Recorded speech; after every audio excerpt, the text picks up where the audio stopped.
In 1906, the French Navy ordered a high-speed submarine, and the Seburg Arsenal began construction in March 1908, delivering it to the Navy in 1913 for formal service.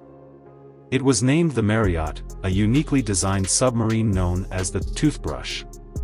The French Navy did not have particularly high underwater diving requirements for submarines at the time, given the technological limitations.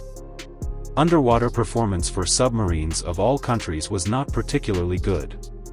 The Navy required the Mariotte to have excellent surface navigation capabilities in order to accompany the fleet at high speeds and play a role in fleet battles. The Mariotte was not large in size, with a submerged displacement of only about 660 tons, a length of about 65 meters, and a width of 4.3 meters. It had a single hull structure, divided into 9 compartments, as well as ballast and trim tanks. The submarine's body was long and thin, with high freeboard, suitable for high-speed surface navigation, but with weak underwater navigation capabilities, poor buoyancy reserve, and a shallow diving depth.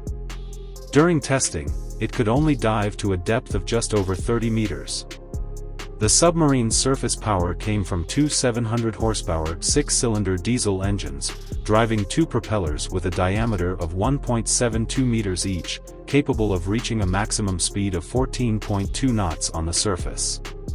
Underwater navigation relied on 2 500 horsepower electric motors, with a maximum underwater speed of 11.7 knots, powered by 124 battery cells. In terms of range, the submarine had a maximum range of about 3,070 kilometers at a speed of 10 knots, which was sufficient for operations in the Mediterranean region. When diving underwater at a speed of 5 knots, it had a maximum range of about 185 kilometers. Torpedoes were the Mariotte's only combat weapon, with 4 internal 450 mm torpedo tubes and 2 external torpedo launch systems. These launch systems were a type of metal-framed torpedo launcher, capable of launching torpedoes off the submarine's central axis to the side. The submarine carried a total of 8 torpedoes.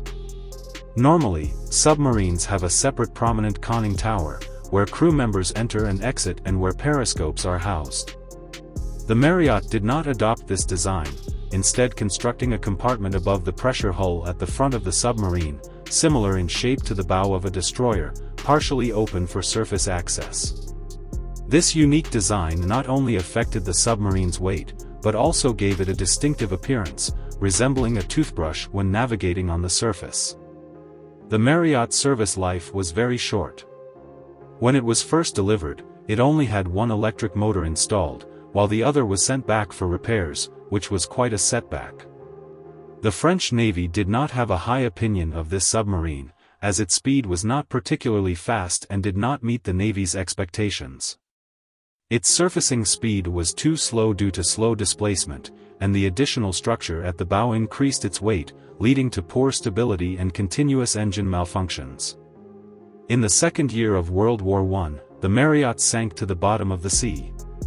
In July 1915, the Mariotte crossed the Dardanelles and managed to navigate through a minefield laid by the Turks. One of its propellers got entangled and it was unable to break free.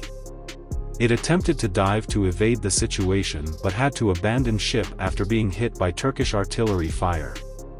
The crew destroyed documents and opened valves before being captured by the Turks, with 3 crew members dying during captivity.